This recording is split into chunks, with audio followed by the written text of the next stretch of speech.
Good morning everyone. स्वागत है आप सभी का हमारे चैनल द मोना शो पे। तो चलिए आज का टॉपिक स्टार्ट करते हैं। आज का हमारा टॉपिक रहने वाला है साइकोलॉजी का मूल्यांकन। साइकोलॉजी में जो मूल्यांकन है वो टॉपिक आज का हमारा रहने वाला है।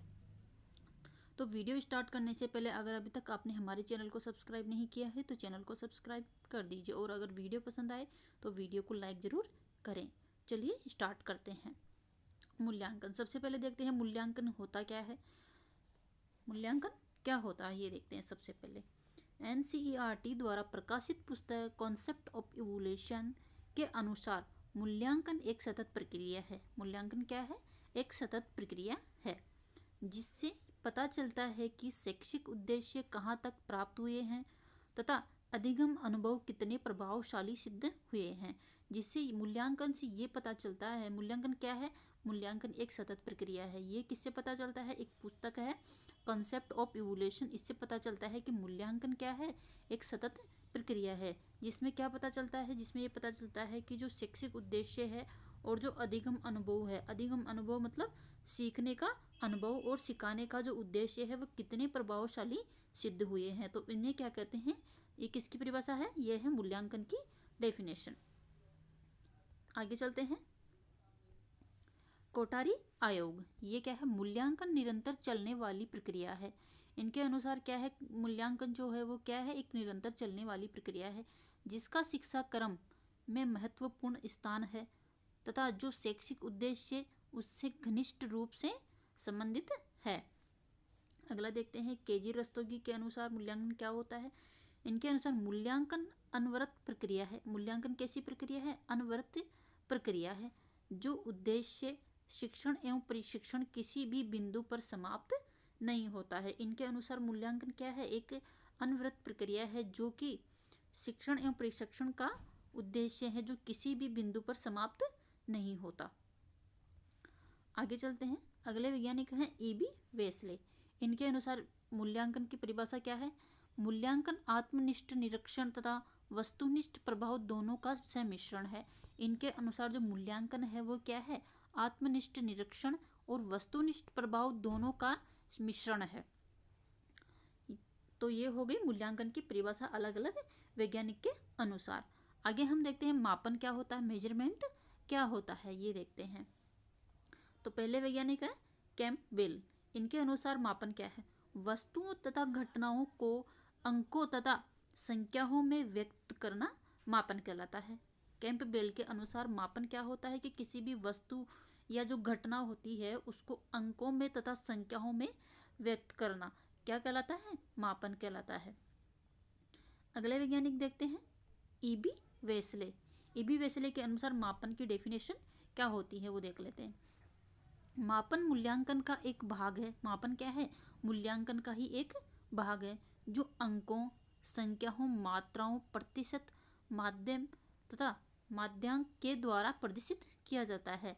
इनके अनुसार एक मापन क्या होता है? एक मूल्यांकन का ही एक भाग होता है जो कि कैसे प्रदर्शित करते हैं? अंकों के माध्यम से, संख्याओं के माध्यम से, मात्राओं के माध्यम से, प्रतिशत के माध्यम से, माध्य के तथा माध्यांक के द्वारा प्रदर्शित किया जाता है। अगले वैज्ञानिक देखते हैं। उससे पहले अगर अभी तक चैनल को सब्सक्राइब नहीं किया है तो चैनल को सब्सक्राइब कर दीजिए। और जो भी स्टूडेंट रीट की तैयारी कर रहा है, चाहे रीट लेवल 1 के कर रहा हो या 2 के कर रहा हो, तो उसके लिए ये वीडियो बहुत ही खास रहने वाला है। रेमर्स व रूमल के अनुसार मापन की डेफिनेशन क्या होती है? मापन से पता चलता है कि कोई वस्तु कितनी है, कोई वस्तु कितनी है, जबकि मूल्यांकन बताता है कि वस्तु कितनी अच्छी है। इसमें क्या है? जो मापन होता है वो तो क्या बताता है कि कोई वस्तु कितनी है, उसकी क्वांटिटी बताता है कि कोई वस्तु कितनी है, कितनी मात्रा में है, उसकी क्वांटिटी बताता है। क्या बताता है? मापन। मापन से क्या पता चलता है? किसी वस्तु मतलब कोई वस्तु कितनी है उसके बारे में पता चलता है कि भाई 1 किलो है, 2 किलो है, उसके बारे में पता चलता है। और जो मूल्यांकन है, मूल्यांकन से क्या पता चलता है कि कोई वस्तु कितनी अच्छी है, उसकी जो क्वालिटी होती है उसके बारे में पता चलता है मूल्यांकन के माध्यम से। आगे देखते हैं मूल्यांकन की विशेषताएं। मूल्यांकन की क्या क्या विशेषताएं होती है वो देख लेते हैं। मूल्यांकन एक सतत प्रक्रिया है। मूल्यांकन क्या है? एक सतत प्रक्रिया है मूल्यांकन क्या होता है? मापन प्लस निर्णय। अगला मूल्यांकन निदान प्लस उपचार भी होता है। मापन प्लस निर्णय मिलकर क्या कहलाता है? मूल्यांकन।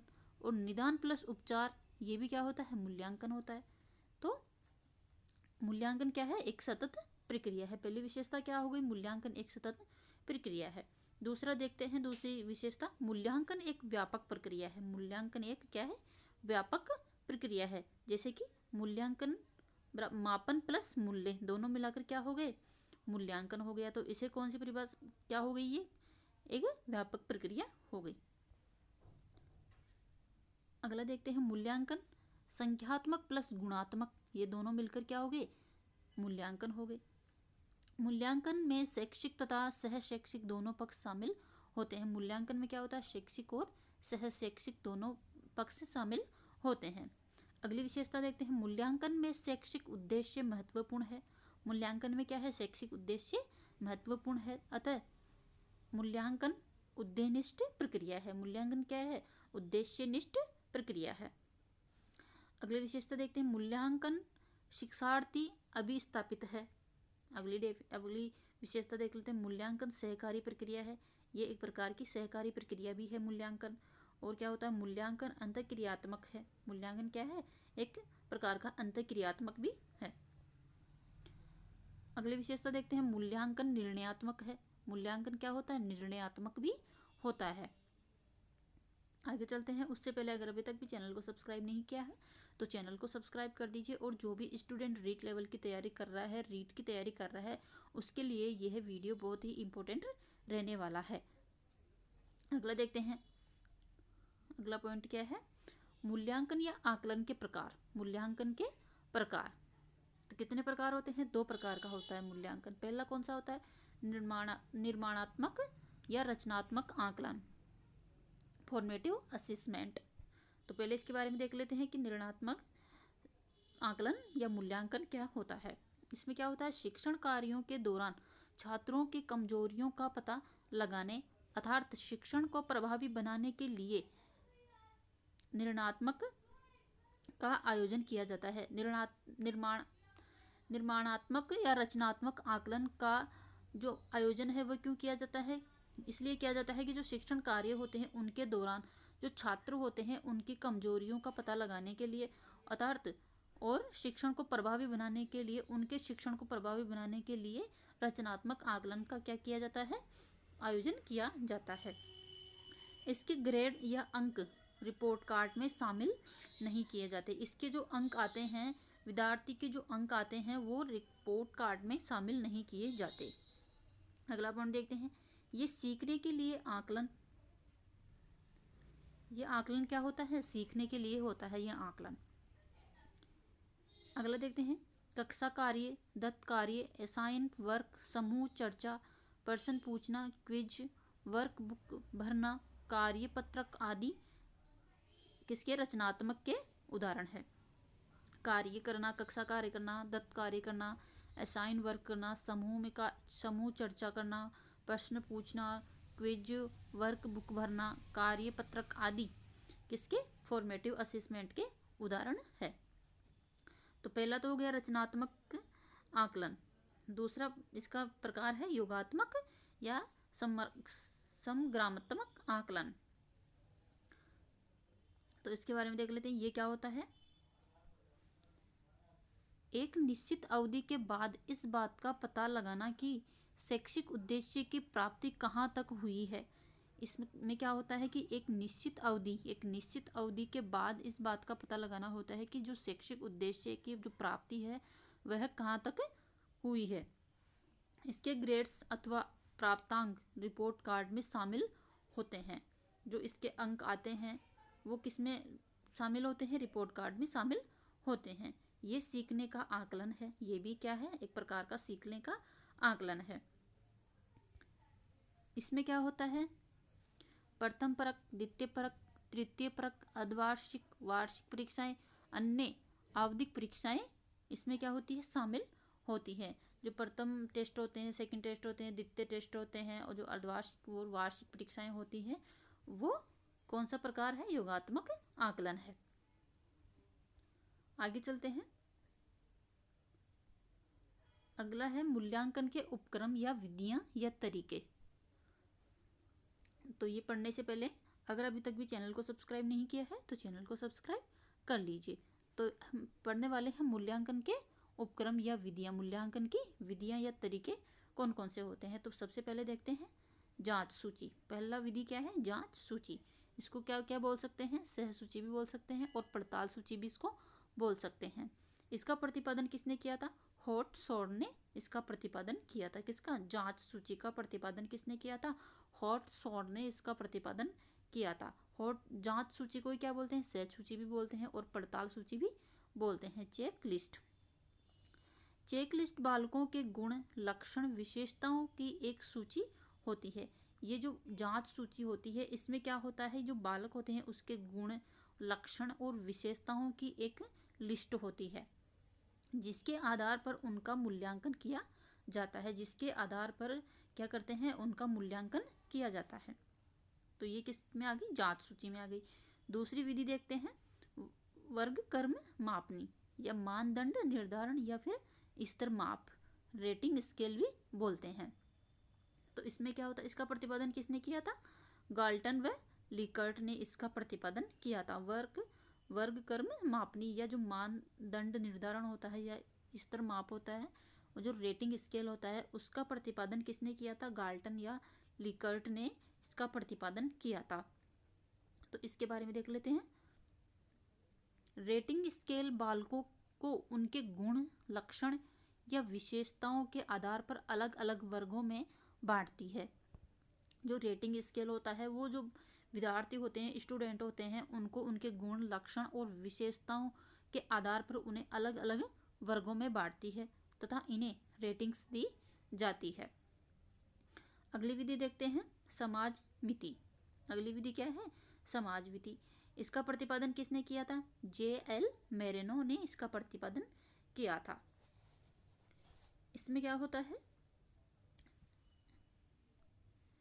समाज मिति बालकों में सामाजिकता की जांच के लिए बनाई जाती है। ये जो विधि है ये क्यों बनाई जाती है? ये बालकों में जो सामाजिकता की जांच करने के लिए बनाई जाती है। समाज मिति से एक समूह में अपनी पसंद का बालक चुना जाता है। इसमें क्या होता है कि एक जो समूह होता है उसमें से एक समूह में अपनी पसंद का बालक चुना जाता है। समाज मिति में निम्न रूप होते हैं। समाज मिति के क्या होते हैं? निम्न रूप होते हैं जिन्हें समाज मिति उपागम कहते हैं।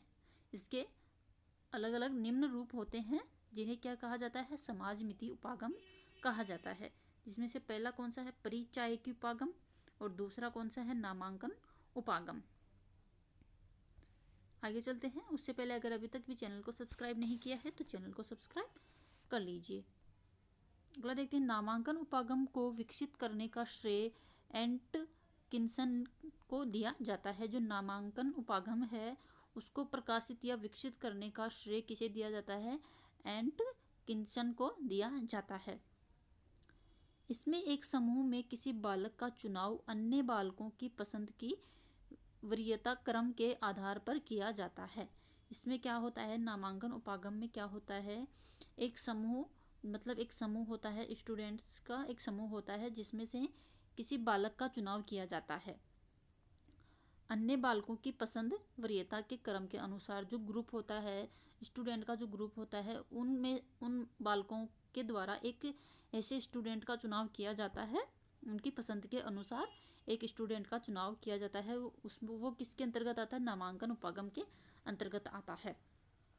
कक्षा मॉनिटर के चुनाव में इसका प्रयोग किया जाता है। जैसे किसी क्लासरूम में अगर क्लास में मॉनिटर बनाना होता है तो क्लास के सारे बच्चे मिलकर एक ऐसे स्टूडेंट का चुनाव करते हैं जो सबकी पसंद का होता है, तो उसे क्या बना देते हैं? कक्षा का मॉनिटर बना देते हैं।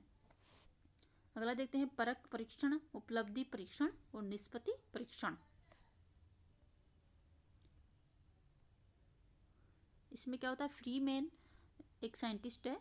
उपलब्धि परीक्षण वह अभिकल्प है जो किसी एक विषय अथवा पाठ्यक्रम के सभी विषयों के बारे में छात्र के ज्ञान, समझ तथा कौशल का मापन करता है।